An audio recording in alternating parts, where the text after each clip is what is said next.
Have you ever felt like you've hit rock bottom? That moment when a dream collapses, a business fails, or a relationship ends, and it feels like the world has ended with it. It's a devastating place to be, and the pain can feel all-consuming. But what if I told you that this end is not truly the end? What if it's the beginning of your greatest comeback story? Today, we're going to talk about how to rebuild your life after loss, not just to get back to where you were, but to become stronger, wiser, and more resilient than ever before. The first and perhaps hardest step is to stop camping out in the place where you were hurt. When we experience a major loss, our instinct is to replay it over and over in our minds. We dissect every mistake, every wrong turn, every word said or unsaid. We build a monument to our failure, and we stay there, guarding it. But healing doesn't happen in the wreckage. Healing begins the moment you decide to take a step away. It doesn't mean you forget the pain or pretend it didn't happen. It means you acknowledge it, you honor the lesson it taught you, and then you turn your face toward the future. You have to give yourself permission to move forward, even when it feels like a betrayal to the past. The past is a lesson, not a life sentence. Now moving forward can feel like an impossible task.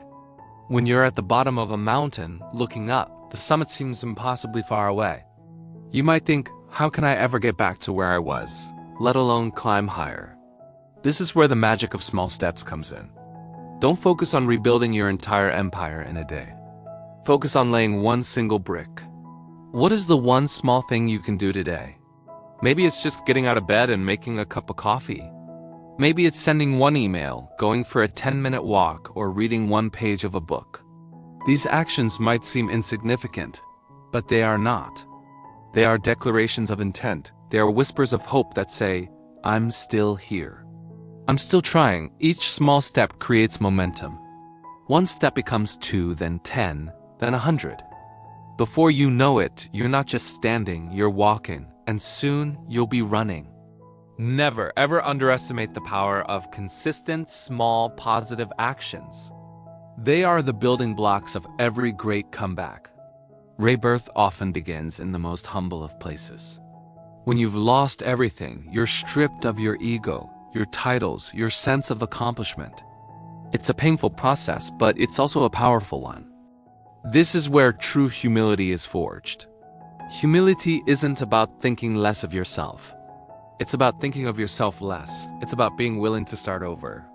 Maybe it means taking a job you feel is beneath you, moving back into a smaller apartment, or asking for help from people you once led. This isn't a step backward. It's a recalibration. It's the universe giving you a chance to build on a new, much stronger foundation. A foundation of character, not of external validation. When you build from a place of humility, you build with substance. You're no longer attached to the illusion of success.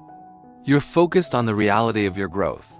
Remember, the tallest skyscrapers have the deepest foundations. This humble beginning is you digging deep, preparing to build something that can withstand any storm. And what about the failure itself? It's so easy to see it as a final verdict on our abilities, our worth, our future. We wear it like a scarlet letter. But failure is not a judge handing down a life sentence. It's a teacher giving you a masterclass. Your failure taught you what doesn't work. It exposed the weak points in your plan, the flaws in your strategy, the cracks in your foundation. It's a brutally honest consultant that you didn't have to pay for. Now you have invaluable data. You know exactly what to look out for next time. You know how to build stronger walls, how to choose better partners, how to manage your resources more wisely. Every successful person I know has a library of failure stories. They don't hide them. They learn from them.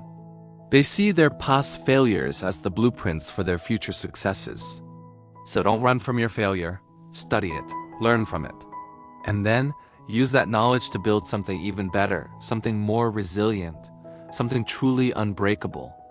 As you begin to heal and rebuild, you'll notice the scars. Scars from the battle you just fought.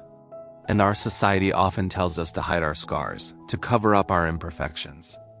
But your scars are not signs of weakness. They are proof that you are a survivor. They are a physical or emotional testament to the fact that you were hurt, but you healed. Pain passed through you, but it did not conquer you. Look at your scars as medals of honor. They tell a story of resilience, of strength, of a will to live and thrive. They are reminders that you have been tested and you have endured. When you see them, don't feel shame. Feel pride. You are still standing. You are stronger in the broken places. Your scars are part of your story, and your story is one of incredible strength. In the process of rebuilding, it's also crucial to redefine your sense of worth. When you lose a business, a fortune, or a high-status position, it can feel like you've lost your identity. You might think, I was that CEO, or I was that successful entrepreneur, but you are not what you lost. Your title, your bank account, the things you owned, those are all external. They can come and go. Your true value lies in your character, your integrity, your kindness, your resilience. It's who you are when everything is stripped away. That is your core, and that can never be taken from you. Rebuilding is an opportunity to reconnect with that core. To realize that your worth is inherent and unconditional. It isn't tied to your next success or your next failure. You are valuable because of who you are, not because of what you have. When you understand this on a deep level, you become truly free. You're no longer chasing success to prove your worth. You're creating from a place of already feeling whole. And this leads to a profound shift in perspective. Many of us chase success to shine, to be seen, to be admired. We want the spotlight.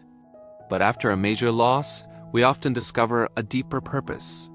True, lasting fulfillment doesn't come from shining for ourselves. It comes from serving others. As you rebuild, shift your focus from how can I impress the world to how can I impact the world. Use your experience, your pain, and your hard-won wisdom to help others navigate their own struggles. When you build to serve, you create something with meaning, something that outlasts you. Your legacy won't be the money you made or the awards you won. It will be the lives you touched, the people you inspired, and the positive change you brought into the world. Build to make an impact, not just to make an impression. That is the path to true success. Finally, always remember this. The end of a chapter is not the end of the book. Your life is a long, beautiful, and complex novel filled with many chapters. Some are joyful, some are tragic, some are adventurous, and some are quiet. The chapter of your loss has closed. It's time to turn the page. It's scary because you don't know what the next chapter holds. But it's also exciting. It's a blank page and you hold the pen. You get to decide what happens next. Every ending is a doorway to a new beginning. The person you are today, forged in the fires of adversity, is infinitely more prepared for this next chapter than you ever were for the last. You are wiser, stronger, and more compassionate. You are ready, so take a deep breath. Acknowledge how far you've come. Look at the blank page ahead of you not with fear, but with anticipation.